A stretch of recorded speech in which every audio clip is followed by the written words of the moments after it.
A'udzubillahi minasyaitonirrajim. Bismillahirrahmanirrahim. Robbi a'udzubika min hamazati sayatin wa a'udzubika robbi ayahdurun. Robbi shrahli sodri wa yassirli amri wahlul 'uqdatam min lisani yafqahu qauli. Assalamualaikum warahmatullahi wabarakatuh. Salam sejahtera untuk kita semua. Rahayu, namaste, Om Swastiastu, Namo Buddhaya. Sehat untuk kita semua. Kembali di Tabula Rasa, kita belajar lagi, kita membuka pikiran dan membuka hati untuk menyelami kesadaran-kesadaran yang mudah-mudahan pembelajaran ini membawa kita menuju kepada kesadaran yang lebih baik. Dan kita adalah sesama murid yang lagi belajar, maka saya bukan mau ceramah, saya bukan mau mentausiahi atau mau menggurui, tapi kita sama-sama belajar menyelami kehidupan. Sebelum kita mulai, ada baiknya kita hening sejenak agar kita hadir utuh di sini saat ini, agar kita mendapatkan hikmah dan pembelajarannya bisa membuka hati kita. Mari kita hening dimulai.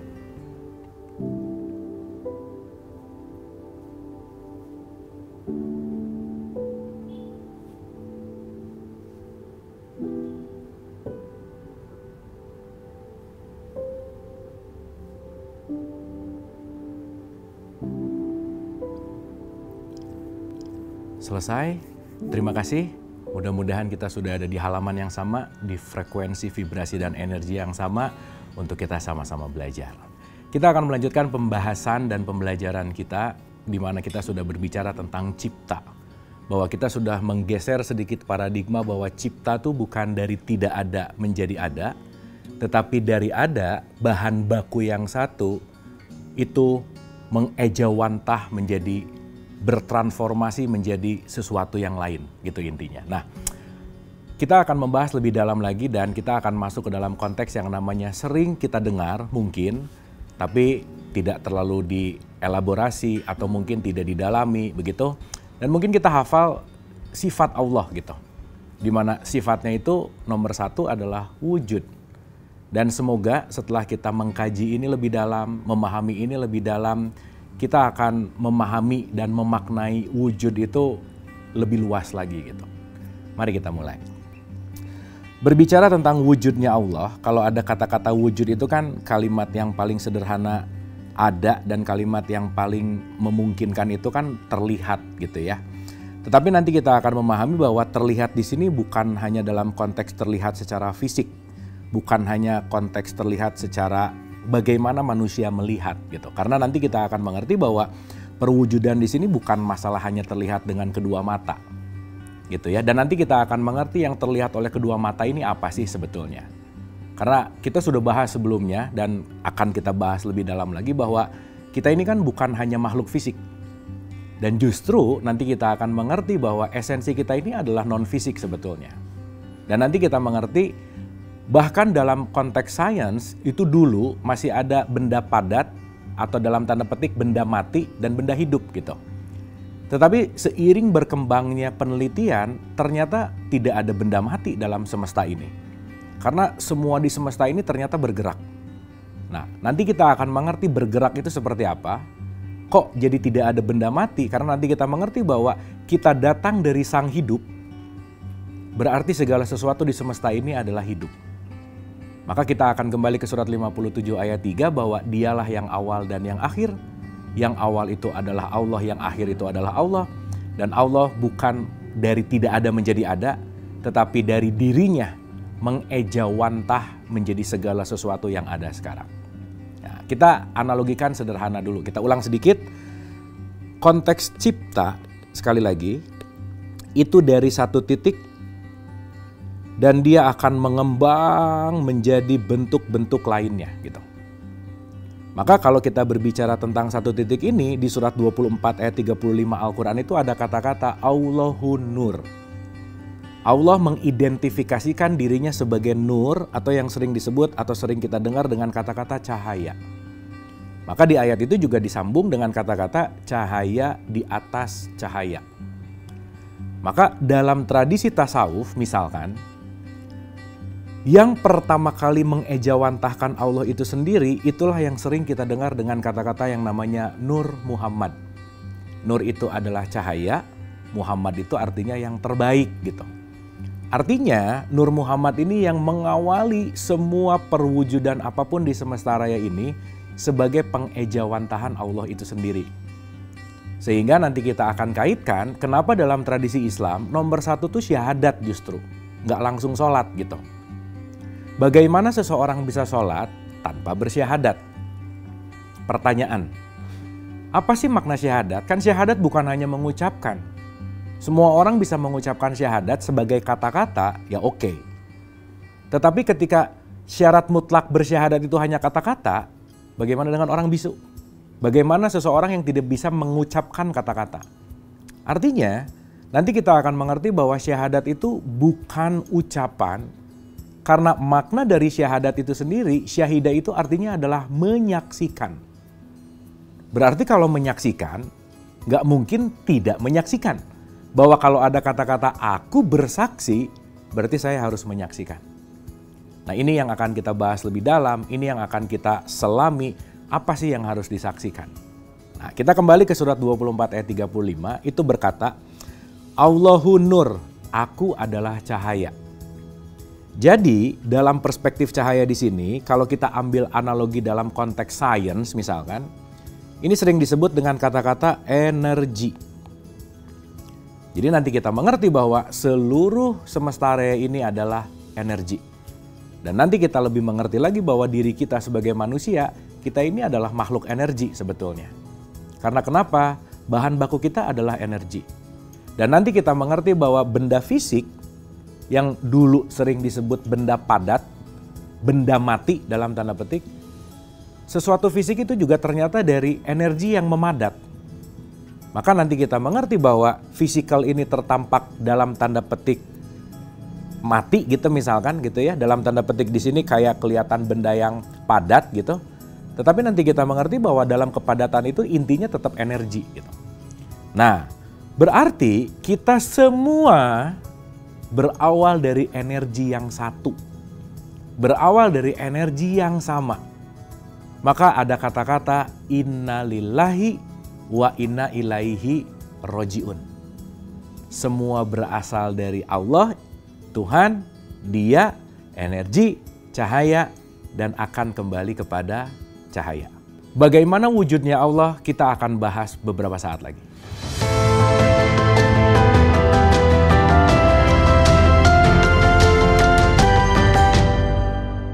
Mari lanjutkan pembelajaran. Oke, wujud itu nanti akan sama dengan atau memiliki pemaknaan dengan ada. Berarti keberadaan. Pada tahapan 2+2, pada kesadaran 2+2, keberadaan Allah itu ada jarak dengan kita di langit ke-7 misalnya.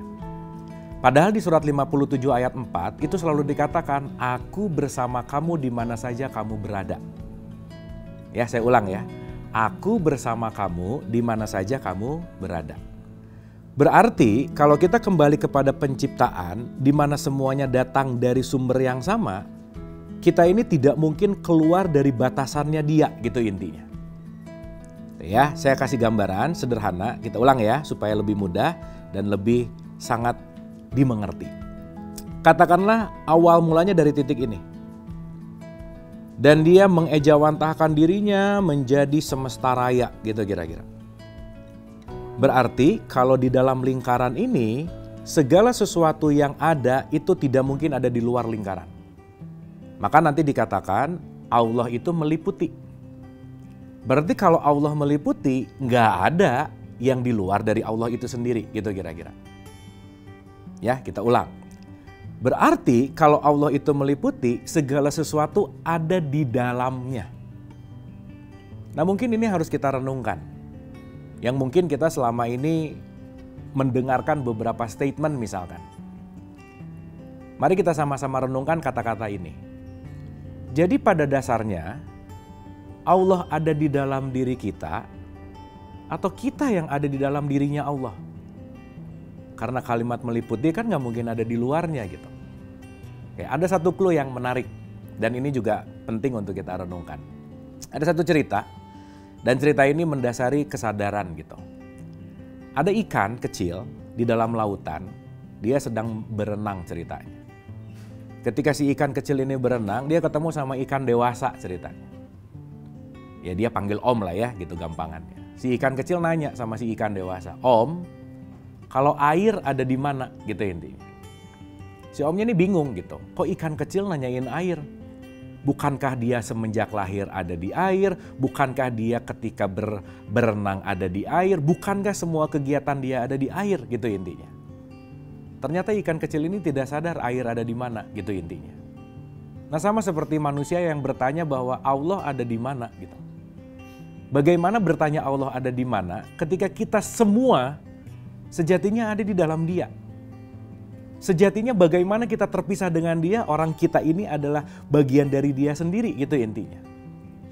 Disitulah nanti kita akan menyadari penuh bahwa kenapa di surat 50 ayat 16 Al-Quran itu sampai ada kata-kata, aku lebih dekat kepadamu dari urat leher. Jadi pada dasarnya ketika kita berbicara meliputi, berarti tidak ada yang bisa keluar dari batasan lingkaran ini. Katakanlah ini lingkaran Allah itu sendiri gitu. Nah, karena ini prosesnya emanasi, karena ini prosesnya pengejawantahan, maka ejawantah yang pertama inilah yang sering disebut dengan yang namanya Nur Muhammad. Dari ejawantah berikutnya terjadi penciptaan berikutnya. Dari ejawantah berikutnya terjadi penciptaan berikutnya. Dan ini sampai kepada penciptaan kita sebagai yang disebut dengan yang namanya manusia. Maka di awal-awal kita udah bahas bahwa langit dan bumi diciptakan dalam 6 masa. Kita udah bahas tuh. Penciptaan kita ini layer by layer. Kita hadir di sini nggak asal hadir gitu. Dalam perencanaan yang sangat indah. Maka nanti kita mengerti kenapa hanya manusia yang bisa memiliki gelar insan kamil. Manusia yang terbaik di mana penciptaan terbaiknya Tuhan. Ingat ya, kata cipta di sini bukan yang dibuat, bukan. Tapi pengejawantahan terbaiknya Allah itu adalah manusia. Karena nanti kita mengerti manusia ini bagian dari makrokosmosnya ada, mikrokosmosnya ada, metakosmos sebagai Tuhannya juga ada. Maka semua elemen-elemen semesta ada di dalam diri kita, itu intinya. Nah, semoga mulai lebih menyadari begitu. Semoga udah mulai mengurangi pertanyaan-pertanyaan tentang Allah ada di mana ya. Yang kalau ada kata-kata di mana biasanya mencari tempat. Biasanya di situ ada jarak gitu. Maka ketika kita berbicara tentang Allah ada tempat dan jarak, akhirnya jangan-jangan meyakini bahwa hanya ada tempat-tempat tertentu yang doa kita tuh didengar oleh Tuhan, oleh Allah gitu. Padahal bagaimana kita akan terpisah dengan Dia ketika kita ini selalu ada di dalam Dia dan Dia selalu ada di dalam diri kita. Tidak mungkin ada keterpisahan antara kita dengan Allah. Kita nggak mungkin pernah jauh dalam ruang dan waktu. Dan jauh dekatnya itu kita sudah bahas bahwa hanyalah ada di dalam kesadaran. Maka yang terpenting dalam kehidupan, di mana kita selalu ulang-ulang, hidup ini adalah sekolah, the school of life, di mana setiap jam adalah jam belajar, di mana setiap tempat adalah tempat belajar, dan siapapun yang datang ke kita itu pasti mau memberikan pelajaran. Dan semua garis bawah tanda seru. Semua pembelajaran hidup itu cuma untuk satu. Cuma untuk belajar mengenal siapa dirimu yang sejati. Karena pembelajaran mengenal diri yang sejati adalah pembelajaran seumur hidup.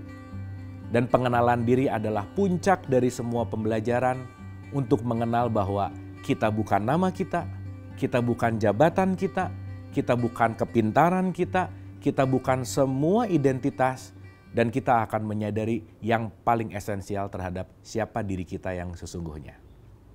Artinya di tahapan ini kita mulai menyadari hubungan antara kita dengan Allah itu sesederhana hubungan antara matahari dan sinarnya. Sinar matahari itu nggak mungkin ada kalau nggak ada matahari. Dan bagaimana mungkin sinar matahari akan jauh dengan mataharinya? Karena sinarnya memang datang dari mataharinya. Oke, kita ambil contoh, misalkan.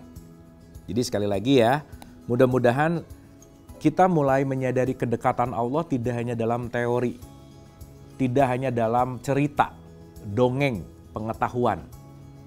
Tetapi kita mulai menyadari dalam eksistensial, keberadaan. Dan kita mulai menyadari bahwa keberadaan itu juga sesuatu hal yang sangat penting untuk kita selami. Jadi kalau kita berbicara sekali lagi, hubungan antara kita dengan Allah, hubungan antara manusia dengan Allah, itu seperti matahari dan sinarnya. Bagaimana sih esensi yang lebih dalam tentang matahari dan sinarnya? Kita akan bahas sesaat lagi.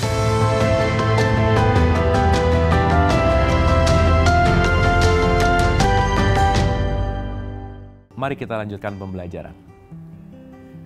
Kita tiap hari melihat matahari. Dan matahari itu selalu hadir tepat waktu. Di mana matahari ini akan menjadi simbol yang sangat mudah untuk kita pahami tentang keberadaan kita, hubungan kita dengan Allah. Saya kasih contoh. Katakanlah ini mataharinya dan ini adalah sinarnya gitu. Jelas ya? Berarti sinar ini tidak mungkin ada tanpa adanya matahari. Berarti sinarnya ini hanyalah pancaran dari matahari itu sendiri. Nah mungkin ada satu persepsi bahwa kalau begitu hubungannya sangat dekat. Tentu saja. Tetapi kalau kita ngomongin sinar matahari ya bukan matahari. Ya saya garis bawah nih. Kalau kita ngomongin sinar matahari, ya sinar matahari bukan matahari. Matahari tetap matahari, tetapi dia memancarkan sinarnya gitu. Artinya kalau dalam konteks kita sebagai manusia, kita ini dalam tanda petik pengejawantahannya Allah. Perwujudannya Allah. Mewujudnya Allah yang paling sempurna, yang paling best of the best adalah dalam casing atau dalam kemasan yang disebut dengan yang namanya manusia. Maka kenapa sih Quran selalu mengulang-ulang? Nikmat Tuhan kamu mana yang kamu dustakan? Nikmat Tuhan mana yang kamu dustakan? Itu di Ar-Rahman tuh diulang-ulang banyak sekali. Pengulangan juga terjadi dengan kata-kata di Quran, sedikit dari kamu yang bersyukur. Sedikit dari kamu yang bersyukur. Artinya, kenapa hari ini banyak orang yang tidak bersyukur, banyak yang mengeluh, stres, depresi, dan seterusnya, begitu? Karena jangan-jangan tidak mengerti keberadaan aku, keberadaan diriku, aku ini siapa? Karena begitu nanti kita berbicara aku ini siapa, ini adalah pertanyaan yang agak susah untuk dijawab sebetulnya. Saya Abu. Abu tuh yang mana? Apakah yang ini? Ketika mungkin 2 hari lagi saya ganti nama, apakah Abunya masih ada? Karena saya mungkin hadir dengan nama baru. Dan nanti kita akan terus menyelami step by step. Lingkaran demi lingkaran yang kita miliki dalam kehidupan hanya untuk tujuannya kembali kepada satu. Untuk menyadari siapa diriku yang sejati. Maka kenapa kalau kita berbicara dalam konteks pembelajaran hidup, di Temple of Apollo Yunani misalkan, itu ada kata-kata besar, know thyself, kenalilah siapa dirimu. Dalam tradisi Arab juga diulang-ulang, man arafah nafsah faqad arafah robbah. Siapa yang kenal dirinya, dia pasti akan mengenal Tuhannya. Karena kenapa? Untuk mengenal diri adalah jalan jembatan untuk bagaimana kita mengenal Sang Pencipta gitu. Jadi di tahapan ini, harapan besarnya adalah kita tidak merasa jauh dengan Pencipta kita. Kita tidak merasa jauh dengan Tuhan. Kita tidak merasa jauh dengan Allah. Karena kenapa? Hubungan kita dengan Tuhan, hubungan kita dengan Allah itu seperti hubungan matahari dengan sinarnya. Nah, yang jadi pertanyaan adalah apa peran kita di sini? Kenapa manusia disebut sebagai makhluk yang terbaik? Disitulah nanti kita akan mengerti ketika Allah mengatakan di dalam Al-Quran, aku hendak menjadikan khalifah di bumi. Aku hendak menjadikan pengganti. Khalifah dalam bahasa Arab itu artinya adalah pengganti. Atau utusan. Atau wakil. Di mana tujuan kita dihadirkan di sini dalam tanda petik sejatinya hanya untuk mengurus aset-aset Tuhan. Untuk merawat. Makanya kenapa ayatnya selalu mengatakan wa ma khalaqtul jinna wal insa illa liya'budun, diciptakan wa ma arsalnaka ila rahmatan lil alamin. Tugas kita untuk menjadi rahmat bagi seluruh semesta alam. Karena kita diberikan visi dan misi, kita diberikan tanggung jawab untuk mewarisi, untuk memiliki, dan untuk bagaimana kita bisa merawat semesta alam ini dengan sangat baik. Nah, menariknya ketika kita memahami konsep ini lebih luas lagi, kita ulang sedikit ya supaya kita lebih dalam, lebih detail lagi. Kita ulang. Artinya ketika kita berbicara tentang diciptakan, sekali lagi, itu artinya adalah emanasi, pengejawantahan. Jadi, kalau kita mau berbicara apapun yang ada di semesta raya ini, katakanlah ada gunung, katakanlah ada bulan, katakanlah ada bintang, katakanlah ada lautan, dan katakanlah ada kita manusia.